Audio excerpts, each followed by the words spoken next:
Did you know that up to 30% of people struggle with perfectionism? It sounds like a good thing, right? But here's the shocking truth. Perfectionism doesn't make you better. In fact, it can destroy your creativity. A study by the World Health Organization found that perfectionism is linked to anxiety and depression. If you're constantly aiming for flawless, you're more likely to burn out before you even get close to your best ideas. What most people don't realize is that creativity and perfectionism can't exist together. Perfectionism thrives on control, but creativity needs freedom. The more you try to be perfect, the less room you leave for real inspiration. So, how do you let go of that need for perfect? In this video, we're diving deep into why perfectionism is holding you back, and how you can break free.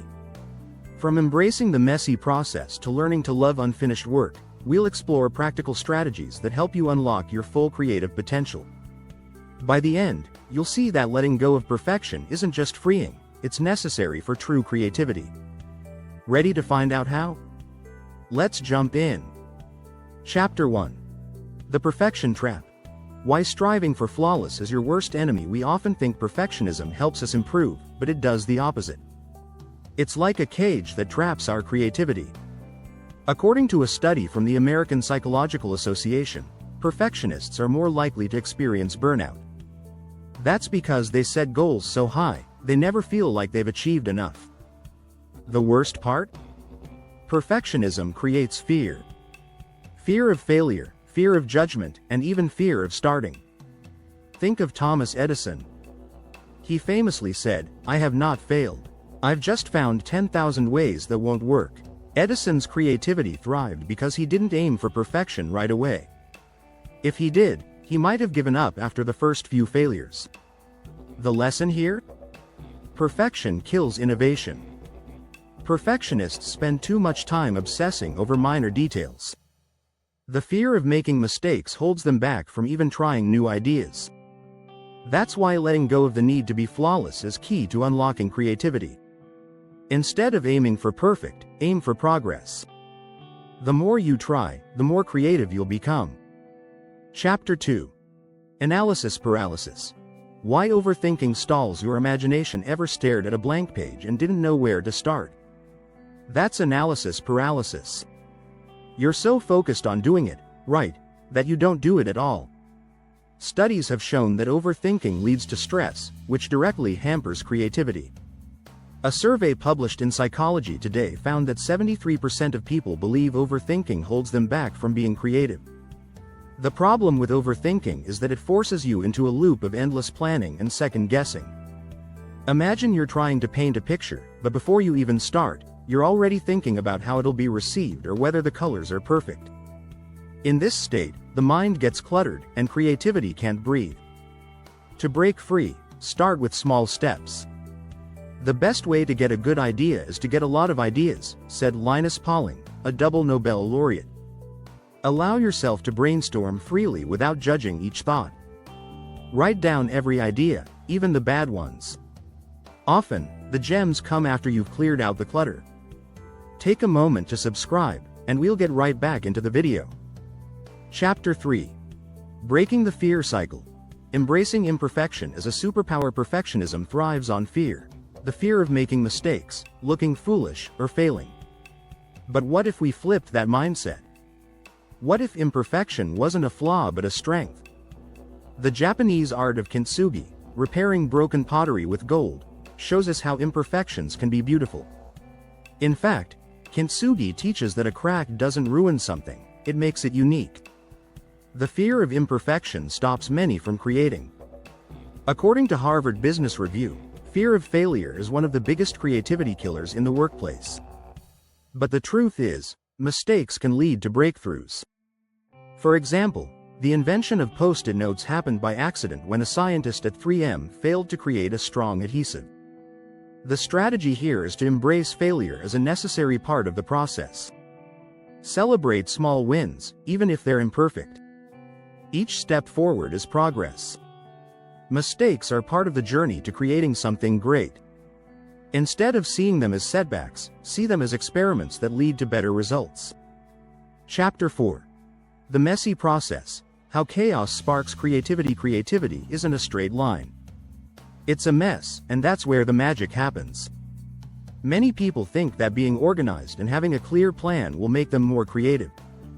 But research says otherwise. A study by Northwestern University found that chaotic environments actually boost creative thinking. When things aren't perfect, your brain has to connect the dots in new ways. Think about Jackson Pollock.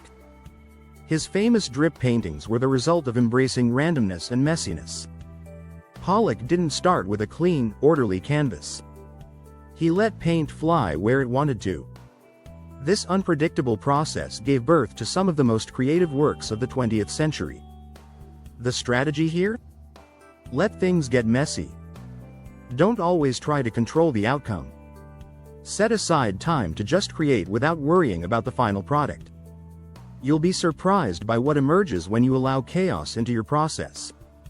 Forget neat outlines or perfect structures for a bit and let your ideas flow freely. Chapter 5. Unfinished is beautiful. Learning to love incomplete work. We're often told that success is about finishing what we start. But in creativity, not everything needs to be finished. Some of the best ideas come from leaving things incomplete and coming back to them later. This strategy is backed by psychology. The Zeigarnik effect explains how we remember incomplete tasks better than completed ones. This is why your brain often replays unfinished ideas. Even Leonardo da Vinci left works unfinished. The Adoration of the Magi is one of his famous incomplete paintings. But that didn't stop it from becoming a masterpiece. Da Vinci understood that not every project needs to be fully done to have value. Sometimes, the beauty is in what's left unsaid or unfinished. If you're stuck, leave it be. Walk away and give your brain time to process. Studies show that stepping away from a project can increase creative insights. Return to it later with fresh eyes. Often, what seemed incomplete before now holds its own kind of beauty. Remember, unfinished doesn't mean unsuccessful. Chapter 6. Letting go. Simple techniques to silence your inner critic. We all have that voice inside our heads telling us we're not good enough. That inner critic can be loud, but there are ways to quiet it. First, recognize that perfectionism feeds off criticism. The more you criticize yourself, the harder it is to be creative. One technique to silence the inner critic is what psychologist Julia Cameron calls morning pages. In her book The Artist's Way, she suggests writing 3 pages of free thoughts every morning. This simple exercise helps clear out mental clutter and quiet that judgmental voice. By getting everything out on paper, you stop those critical thoughts from dominating your mind. Another method is to practice mindfulness.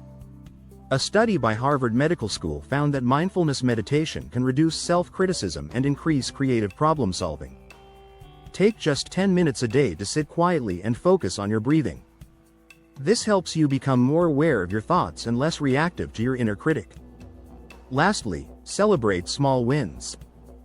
Don't wait for the perfect project or masterpiece to pat yourself on the back.